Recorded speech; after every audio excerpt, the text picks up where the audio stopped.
con nosotros ahora a Sergio Clavero.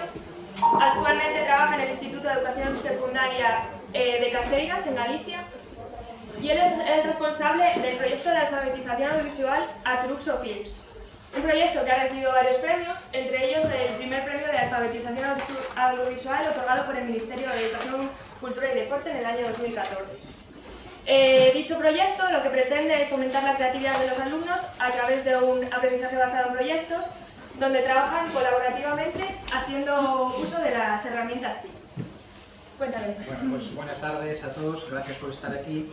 Voy a intentar sintetizar el proyecto, igual voy un poquito rápido, pero bueno, luego os daré algunos lugares donde podéis encontrar más información, incluso material didáctico.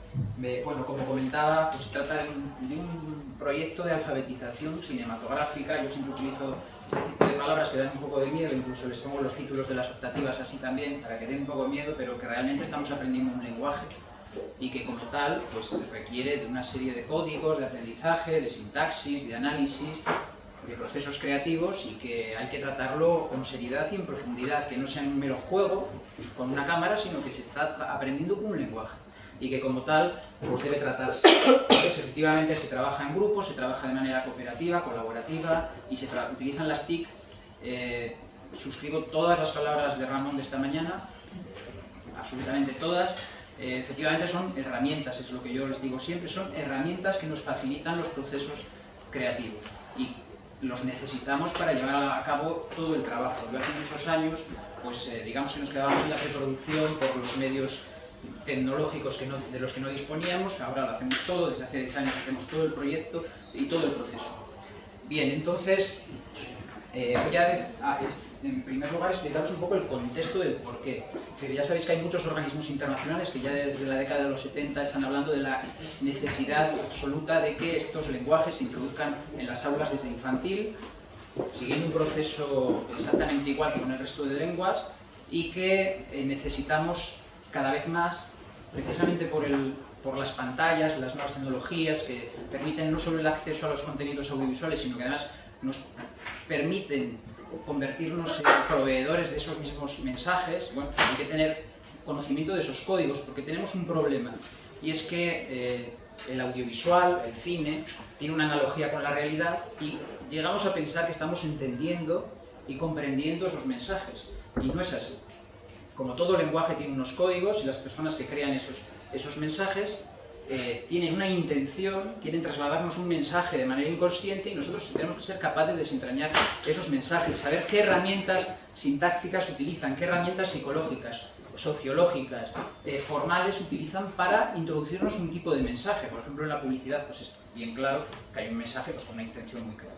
Entonces, en ese contexto surgía la necesidad de introducirlo de manera seria en las aulas, y de esta manera surge un poco. En el instituto lo tenemos no solo en la materia de educación plástica, visual y audiovisual, que ya están los contenidos introducidos en ella, sino que además pues, intentamos crear optativas, cultura audiovisual en primero de bachillerato, esta también que es de nuevo cuño, cultura cinematográfica, donde vamos a empezar a trabajar el documental y la ficción, donde están un poco los límites, un poco en la línea de Víctor Erice o en la línea de José Luis Welling, y bueno, vamos a empezar a trabajar ahí. Anteriormente con la anterior ley pues teníamos también optativas en tercero y cuarto de la ESO. También introduciéndolo en la biblioteca. Se habla mucho de la alfabetización mediática, pero ¿dónde está la alfabetización cinematográfica de toda esa cantidad de información que llega a través del audiovisual? No existe.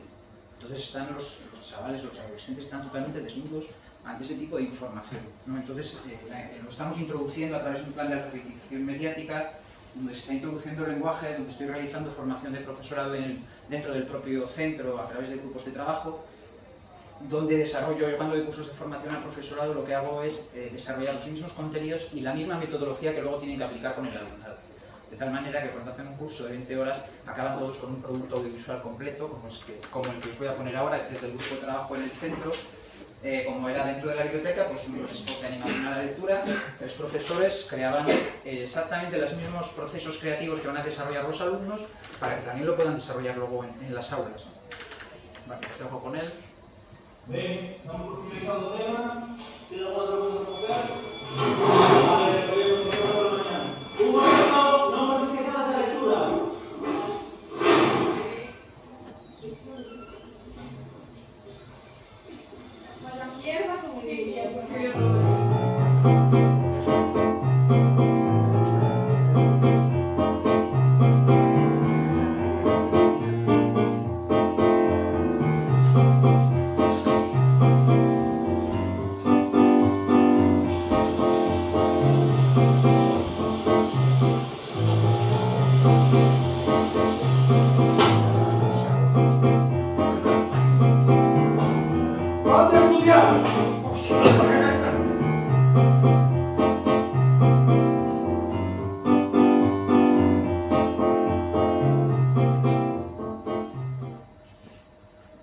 Bueno, este es el producto que hicieron ellos después de todo el aprendizaje de los contenidos, de todo el trabajo del proceso creativo, que luego os voy a explicar un poco más adelante.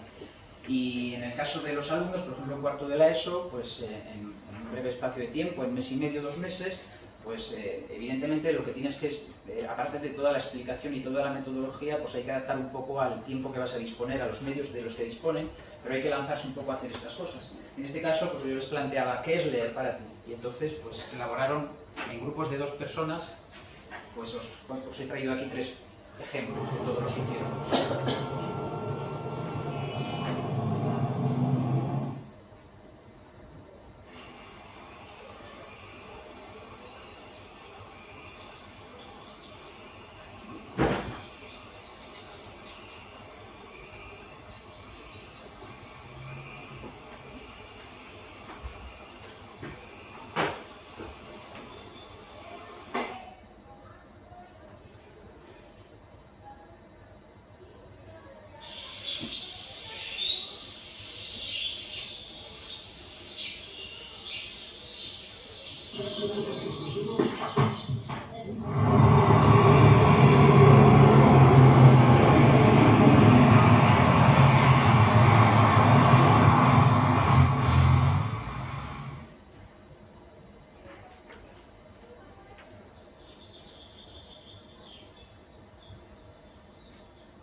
Bueno, ahora como voy a desarrollar un poquito el proceso un poco rápido, pero veréis que todo el proceso es suyo, la autoría es absolutamente suya.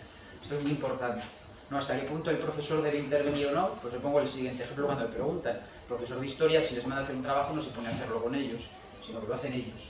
Tú les das las pautas, los conocimientos previos y les acompañas en todo ese proceso creativo, pero en ningún caso intervienes hasta tal punto de que acabe siendo un trabajo tuyo. Bueno, el proyecto educativo pues tiene todos estos objetivos y muchos más. Se trata, por un lado, de que aprendan el lenguaje, que lo hagan de manera creativa, en trabajo en grupo, aunque hacen una pequeña pieza individual previamente, que las herramientas sean eso, nada más que unas herramientas. Yo explico poquísimo sobre las herramientas. A veces cuando hay un curso de formación al profesorado está, bueno, lo más preocupado es saber todo el programa de edición, todas las aplicaciones, todo lo que se puede hacer con ella. Yo no los explico más que montar es pegar, cortar, pegar y nada más que eso, cortar y pegar, cortar y pegar. Y que lo importante es la narrativa. La narrativa es lo importante y te centras en eso. Entonces aquí tienes un botón para cortar, aquí tienes otro para pegar y nada más. Y por otro lado, porque los temas que se puede trabajar con ellos, aparte del propio proceso, que también es muy educativo, pues les educan en valores de todo tipo, tienen que investigar, tienen que trasladar mensajes y que luego pueden, los espectadores a su vez pueden utilizarlos como una herramienta también. Y la cuestión es formar ciudadanos críticos, que es una cosa muy repetida, ¿no? Pero que es cierta, cambiarles la mirada y que realmente tengan una posición, al menos de pensar en lo que se está haciendo. Y la metodología, pues es una metodología basada en proyectos. Las TIC dan el soporte, permiten desarrollarlo, facilitan todo ese proceso. Evidentemente, todo surge de la nada, de un papel en blanco, y digamos que sigo las 3 fases lógicas de todo lenguaje, que son, en primer lugar, desarrollar un mínimo de sintaxis cinematográfica, entonces hablar de los tipos de plano, de las angulaciones, movimientos de cámara, etcétera, etcétera. Luego hago una presentación donde aprovecho a poner fragmentos de películas para que tengan una visión así, bueno, parcial, pero bueno, alguna visión de la historia del cine, de algunos directores que no conocen, de actores, de directores de fotografía, de música, para introducir un poco todos estos contenidos. Una vez que saben algo sobre la sintaxis, lo que hacemos es analizar, que me parece fundamental. Un pequeño análisis de una hora hace que les cambie la mirada y que por lo menos se replanteen que eso, que es muy importante, que eso está hecho por alguien y que ese alguien tenía una intención, la que sea, y que quería trasladarnos o contarnos algo. Y esto es muy importante porque a veces pensamos y damos por hecho que eso ya estaba ahí y que como estaba ahí, pues no tiene ningún tipo de intención. Yo les explico claramente, cuando estamos viendo unas noticias, si nos diésemos cuenta de que hay una persona que tenía una cámara y que ha hecho un encuadre, lo cual significa que ha dejado muchas cosas fuera del encuadre. Esto es fundamental. Si has dejado algo fuera del encuadre, ¿es significativo o no es significativo? Simplemente lanzas la pregunta y por lo menos ya se ponen a pensar hasta qué punto, ¿no? Ese paso previo que es el de alguien que tenía una cámara y que encuadró y nos mostró algo y nos dejó de mostrar otras cosas, por lo tanto, pues es una cuestión también muy importante. Entonces lo que hacemos es luego a veces ver cortometrajes o fragmentos para analizar en grupo desde un punto de vista creativo ese análisis, es decir, qué recursos formales y expresivos ha utilizado la persona que ha creado esta obra para contarnos o para expresarnos ese mensaje, ¿no? Y verlo desde ese punto de vista. Y entonces luego también hacemos un análisis individual. Yo creo que es interesante forzarlos a pensar y a meditar ellos solos también sobre esas cuestiones y lo hacemos con unas fichas de análisis ya establecidas. Y en cuanto a la tercera fase, que sería luego la de ponerse a crear algo, con todos esos condicionantes que hemos hablado, lo que hago es trabajar con grupos de 3, cada vez trabajo con grupos más reducidos, me parece que funcionan mejor, grupos de 3 normalmente, donde desarrollan todo el proceso, se reparten funciones en un momento dado, se responsabilizan de ellas, aunque sea de manera cooperativa, pero se responsabilizan de ellas y tienen que ir llevando a cabo todo esto, ¿no? Esto les permite, como sabéis, pues debatir sobre los temas, llegar a acuerdos, que es muy importante, saber escuchar al otro, investigar sobre cualquiera de los temas que quieren tratar, investigar sobre ellos, sintetizar esa información a los compañeros, etcétera, etcétera. Y las herramientas, como os decía, pues sí, estamos usando Internet para buscar información sobre todo, utilizamos una serie de recursos digitales como las cámaras, los softwares, y luego trabajamos también con plataformas virtuales de trabajo colaborativo, que están bien, a veces las utilizan mucho unos grupos, otros grupos no lo utilizan prácticamente nada. Bueno, creo que a veces pensamos que utilizan las tecnologías yo creo que las utilizan para el ocio y poco más, y realmente hay que forzarles mucho a utilizarlas cuando es para trabajar. De todas formas, esto cada alumnos o grupos de alumnos. Bueno, también hacemos una práctica individual sencilla, previamente al trabajo en grupo. Se trata de que empiecen a tomar decisiones sobre lo que van a crear. Entonces planteo algún contenido muy sencillo, en este caso tenían que hacer un único plano en el que se denotara la presencia humana, pero que no estuviese ahí presente, ¿no? Entonces tenían que casi construir una historia antes y después de ese plano y hacer una escenografía, una puesta en escena, etcétera, etcétera. Como este ejemplo me parece muy interesante, ¿no? De cómo ha creado esa ambientación. Y después, pues todas las propuestas de trabajo son múltiples. Aquí os pongo número algunas, pero bueno, se pueden ocurrir un montón de ellas para trabajar como propuesta inicial para ellos. Os iba a poner un corto, pero como vamos un poco rápido, pues como ya hemos visto antes algunas cosas que han hecho los alumnos, os voy a explicar un poco cuál es el método de trabajo que tenía pautado. Bien, desarrollan las fases de producción profesional, que no hay otra manera de hacerlo. Es decir, que haya una fase de preproducción donde hay que documentarse, hay que desarrollar una idea, un argumento, un guión, un story. Cuando han establecido ya el argumento, lo que hago es que ya se dividen las funciones. Entonces hay un par de personas que desarrollan todo el guión y hay otra persona que realiza las localizaciones, que realiza un casting y que hace prácticas con la cámara y con la edición. Un único ejercicio, desarrolla un pequeño storyboard, 5 o 6 planos, lo graba, con eso hace la práctica de cámara y luego lo edita, con eso hace la práctica de edición. En la producción, en el rodaje, yo nunca acudo a los rodajes, ellos localizan, yo no sé de dónde han localizado, dónde van a rodar, es algo que han decidido ellos, han elegido ellos sabrán cómo lo hacen y realizan el rodaje también en su casa o donde hayan decidido, hayan elegido yo no me puedo dividir en 20 o 30 grupos que estén trabajando a la vez, y tampoco quiero intervenir en lo que ruedan. Y diréis, bueno, ¿y entonces cómo aprenden? Bueno, pues luego en la fase de postproducción, por ejemplo, pues tienen el material rodado, y lo que hago yo desde el inicio del proceso es tener reuniones de trabajo con ellos, de grupo o por funciones. Y lo que hacemos es que me demanden ellos información, yo también les voy dando información según va surgiendo, y luego lo que hago sobre todo es cuestionarles el trabajo, es decir, hacerles preguntas más o menos dirigidas. Yo estoy esperando una cierta respuesta porque veo que necesitan quizás madurar algún aspecto, y trabajo de esta manera, es decir, ellos hacen un trabajo, yo sobre ese trabajo les hago preguntas para que ellos sigan a su vez profundizando y vayan dándose cuenta de ciertas cosas y añadiendo cierta información que haga falta. Y en la fase de producción y la postproducción hay un aspecto que suele dejarse un poco al margen, que es esta, la de los sonidos. Allí hay un catálogo de archivos sonoros de libre uso que se pueden utilizar para crear la ambientación sonora, y otra cosa que nos preocupaba es las músicas. Jamás hemos utilizado un archivo que tuviese propiedad intelectual, jamás. Les explico claramente además el porqué, y por eso tenemos un acuerdo de colaboración con el Conservatorio de Santiago, con lo cual los alumnos elaboran bandas sonoras de los cortos que hacen nuestros alumnos, y esto pues ha derivado, como estas cosas a veces conectas con cierto profesorado, ha derivado en que a su vez los alumnos componen piezas musicales y nos las trasladan a nosotros para que hagamos una creación visual, para que los alumnos hagan una creación visual. Y de ahí ha salido este proyecto que se llama Imaginando Músicas, y que ha sido presentado hace poco, ya casi voy a sintetizar, en el Festival Internacional de Cine de Cortocircuito. Nos dedicaron una sección para que presentáramos un poco el proyecto, y los alumnos del conservatorio tocaron en directo las piezas musicales mientras se proyectaba, lo cual es realmente muy interesante, porque además no es un conservatorio superior de música, sino profesional. Quiero decir que tienen unas edades pues, de 18 o 19 años y no tienen quizás los conocimientos, y realmente ha sido muy satisfactorio, porque ellos, tanto en el instituto como esta gente del conservatorio, que bueno, tiene una edad igual un poquito superior, lo que agradecen sobre todo es que les des el espacio y el tiempo y los lugares donde poder desarrollar su creatividad, donde poder descubrir cuál es su talento, cuáles son sus capacidades, qué se les da o no se les da bien, qué capacidad de organización tienen, porque bueno, yo os he enseñado algunos productos, no siempre se acaba la obra, ni se acaba, pues digamos, con el objetivo que ellos tenían, pero como sabéis, lo importante es el proceso. Es muy importante también tener una obra final, lo es, pero también es muy importante aprender de los errores.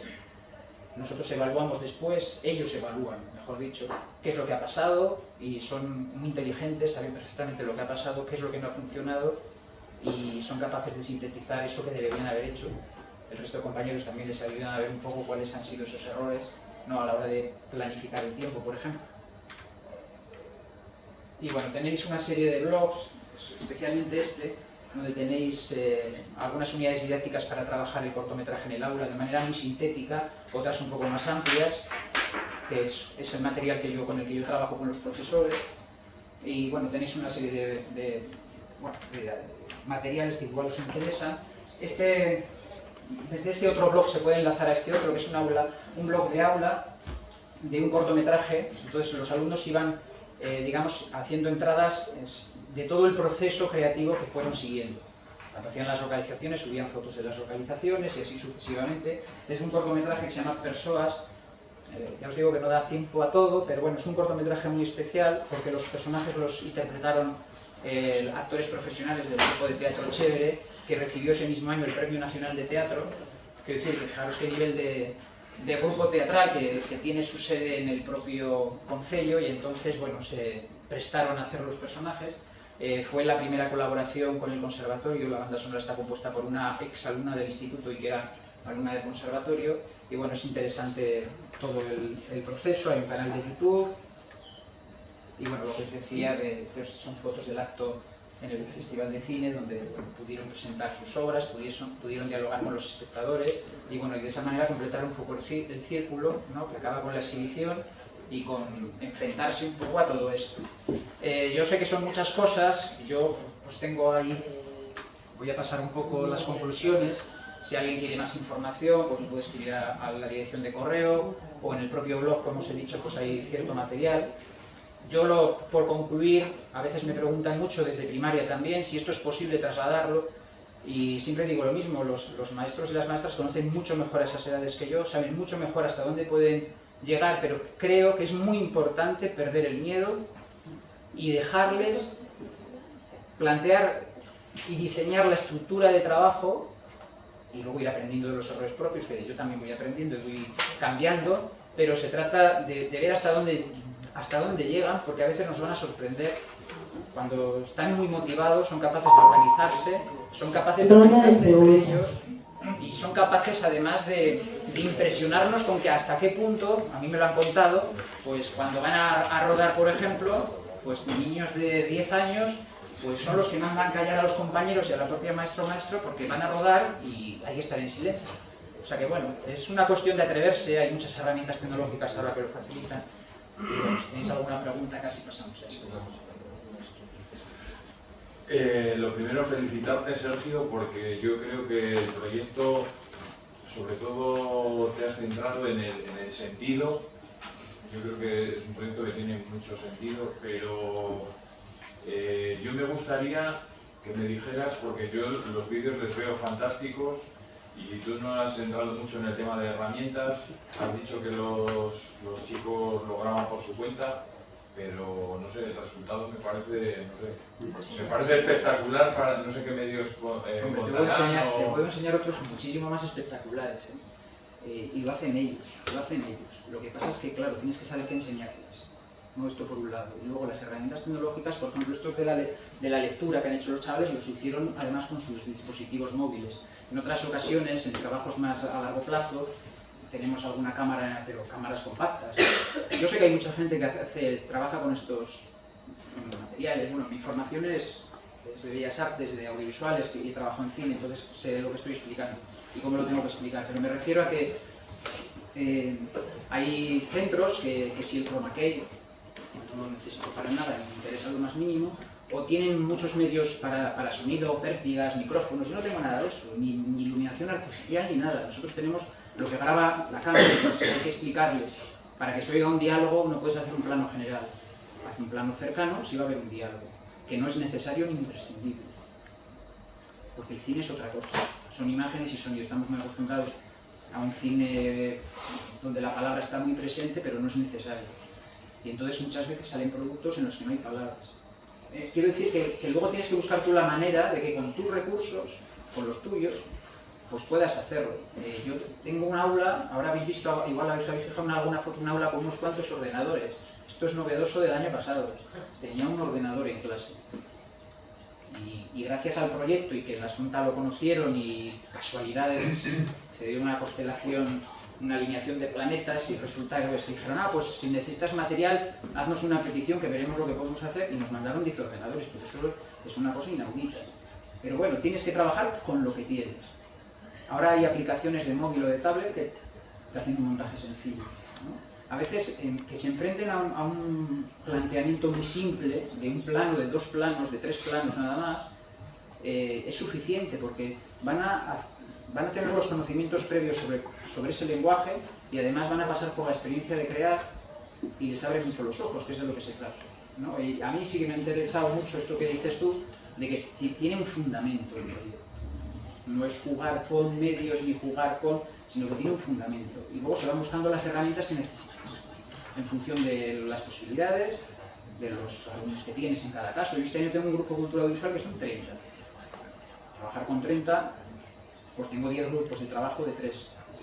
Pero ahora están haciendo una práctica individual. Es más, que como cumplimos 10 años, los he metido en un proyecto colaborativo. Vamos a hacer un vídeo colaborativo, incluidos los exalumnos, a través del Facebook, un grupo cerrado, y tienen que hacer una propuesta de vídeo en relación a sus emociones y deseos de ahora y de antes, ¿no? Y entonces están ahora mandando los vídeos, y el planteamiento también es de 30 segundos, 1 minuto, 3 planos máximo.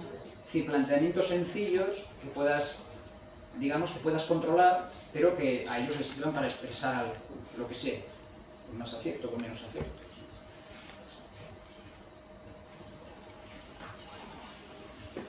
Sí. ¿Qué aplicación te parece más sencilla como para empezar? empezar casi de cero. O sea, con los chavales, yo por ejemplo en la clase intento seguir igual, como todo algún concurso esto es más sencillo, que este de la 11 contra el acoso escolar, o alguno de kilometraje, de manos unidas y tal, que son como de un minuto y verdad que los chavales se manejan mucho mejor que yo, ¿no? Pero a la hora de intentar plantear, por aprender un poquillo más, ¿recomiendas alguna aplicación sencilla para móvil? Por ejemplo, la aplicación ahora hay una que es Adobe Premiere Clip, que la hay para Android, para iOS y demás, y que funciona muy bien. Es así muy sencilla. Pero hay muchas, yo creo que ponéis en internet, en el Google, pones aplicaciones gratuitas, móvil, edición y te salen unas cuantas. A mí esa me pareció, bueno, es de Premiere, claro, que es un programa profesional, solo hay que darse de alta así con 4 datos, no tiene más. Y luego fijaros hasta qué punto es que luego para los profesionales pueden montar ahí, hacer un montaje previo de 4 cosas que tienen por ahí y luego la pueden exportar al profesional. Y se exporta ese mismo montaje al profesional. Y bueno, es una aplicación sencilla.